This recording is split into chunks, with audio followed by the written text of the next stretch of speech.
today, have you felt like you've taken a drink out of a fire hose? How many people have felt that today, right? Yeah. It's probably because you have. There's a lot of information in a short period of time. And so you probably have some questions, and so John Staub is going to come up. He's going to conduct, we're going to do like a 10-minute Q&A right now, so you've got questions. This is the perfect time to answer. John, come on up. Give it up for John. Yeah. It sure has felt like a fire hydrant for the last hour. So I'm sure that in all the areas that we've covered, that there's some questions, some maybe requests for clarifications. And so I'm wondering, just as we go through, we started out with the speed networking. Did anyone have any questions or clarifications around how we conducted that? How was that for folks? It was cool?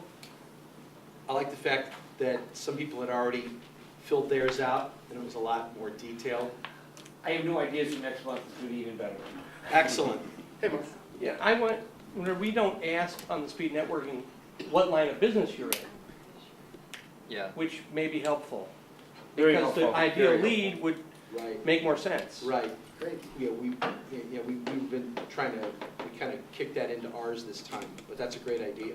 I think that should be another question we should ask. What do you do? Yeah, we're really committed to making these segments stronger and stronger each month. So that's great input. How about wins and biggest challenges?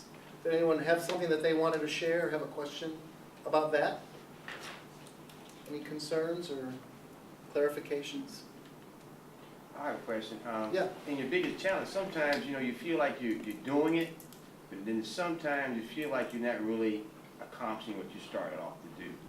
How will you work yourself around that type of feeling?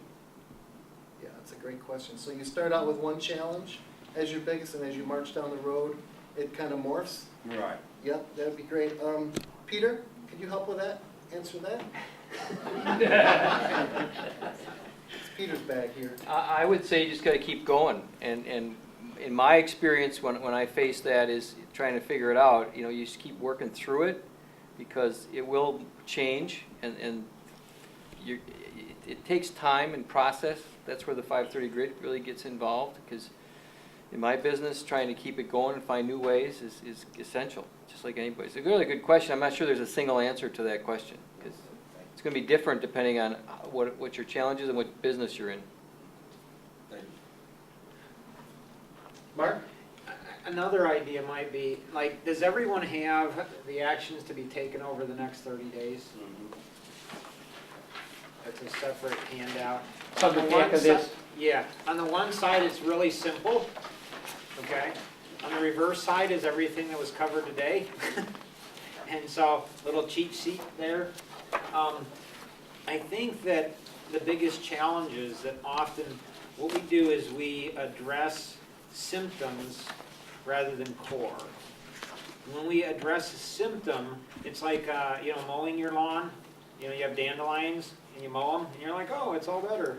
Not so much. And so you don't get down into the root structure. And so looking at the root structure, that will help to clean up a whole bunch of different things. The 7 segments, if you look at the front of your book, the 7 segments, you can actually find solutions to your biggest challenge, and that's really what this page is all about. So today's topic is how do we convert more leads, into sales. And then my biggest challenge. So what did you attend? Is you guys missing some of these? It's page 15. No, actually it's a separate. Oh, you had a separate. It says 15 on the front. It's the new page 15. It's the new page. Oh. So it's the heavy stock one. Everybody got it? Okay. And so when you look at solving the biggest challenge, for me, a lot of times they come from unusual sources. So if I have a really particular challenge that it's like I cannot for the life of me figure out how to accomplish it, there's 3 sources I'll always go to. One is young children, because they're creative and they don't have limiting beliefs, so they think they can do anything. So some of the best solutions in my life have come from that. The second is going to be the Bible. So there's tremendous insight. It's like I'm reading and all of a sudden it's like, whoa, that helped. And then the third is nature. And so when you look at nature, nature reveals a whole bunch of truths to us that are very profound. In the 7 segments, you might find, and that's where every month when we attend, what is our biggest challenge? And then every segment, can I find a solution in the speed networking? Can I find a solution in Peter's win or somebody else's win? Or can I find it in personality masteries or the 530 grid or the natural laws or even in the Q&A? So you take that biggest challenge and you approach it from multiple different angles and you come up with really innovative ways to be able to go through it. And I have found that to be really helpful, if that makes sense. Thank you, Mark. Anyone else have any questions regarding wins or biggest challenges? Wade and Dee did a great job with personality masteries, the DNA of people. Anyone have any questions regarding that segment that we blasted through with just tons? Please. I was wondering if there is a set, like in sales, we're on the phone, we're talking to people. Is there some questions that we can ask or a way to ask questions that will help us determine, you know, what category they may or may not fit in maybe for the next call or the next time we speak to them? Because when we first talk to them, we have all of this going on in my head. Okay, well, what's this personality? You know, are there like a set of questions or a way to ask a certain question where when you get the answer back, you can say, oh, that means they're So you can kind of quickly determine their personality type? It's a great question. Dee or Wade, would you cover that one? Yeah, that's an outstanding question, and that's something that really is one of the things that's so powerful about what personality masteries can really provide as a tool for you, because in your business, because with using the shapes in terms of preference and that type of thing, and also what we call the pain quadrant, where you can determine what order of things frustrate you the most, whether it's being out of control or other aspects, and so, or things not being fun, or those types of things. Within 15 seconds, just using what you kind of got a glimpse of in the speed networking, with those shapes and then some other pain quadrant questions, you can determine really a person's personality very rapidly, and that's one of the powerful things about it.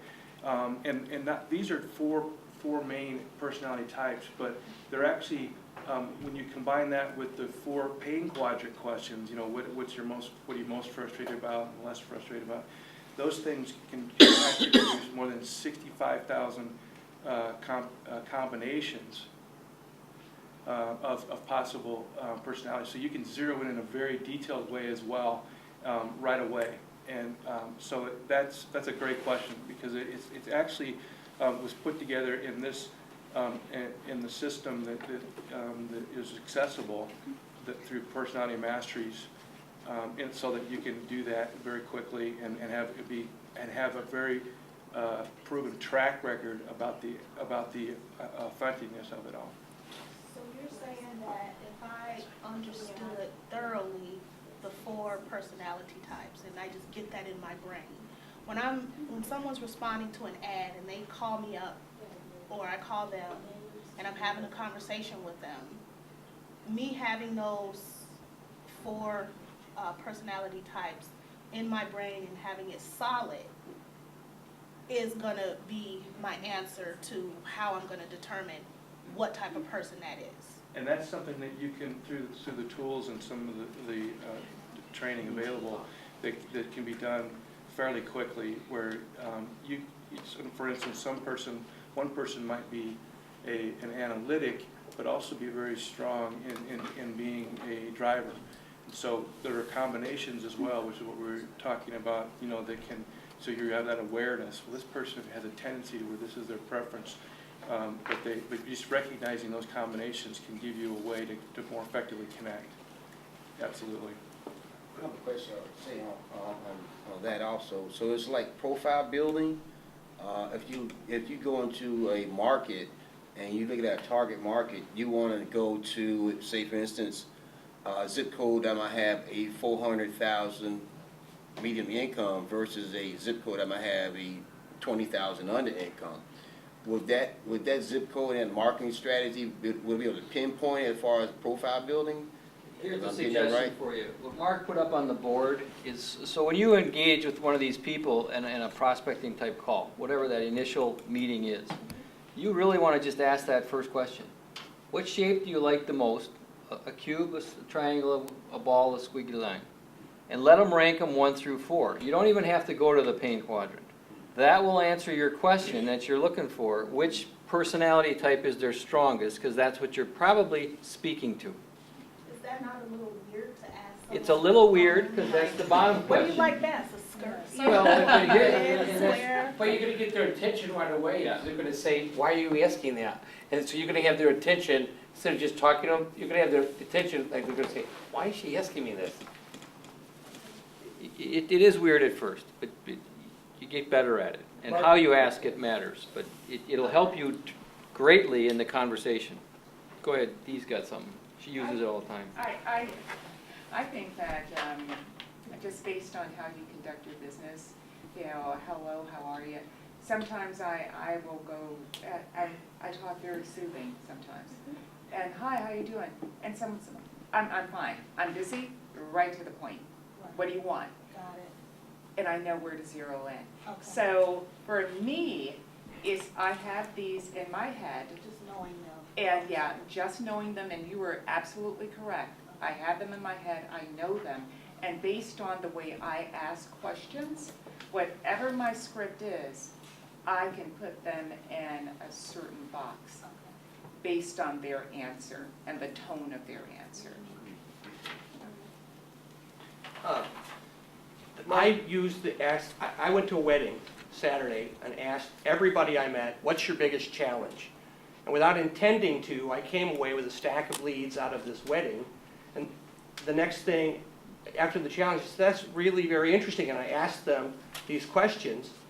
And people thought it was like a parlor trick, that I was defining their personalities. And they were so excited that one would bring the next one, and I didn't get to leave very far from the bar, which was kind of nice. But I didn't get to leave from very far from the spot I was standing, because one would bring another, because it was like a parlor trick. I can't believe this guy hit my personality so perfect.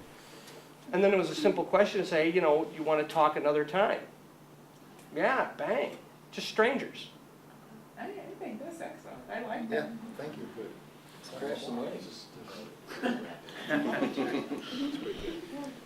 Okay, well, that's a lot of great questions. And we're going to move on to the next segment now. Excellent. Thanks, John. Appreciate everybody.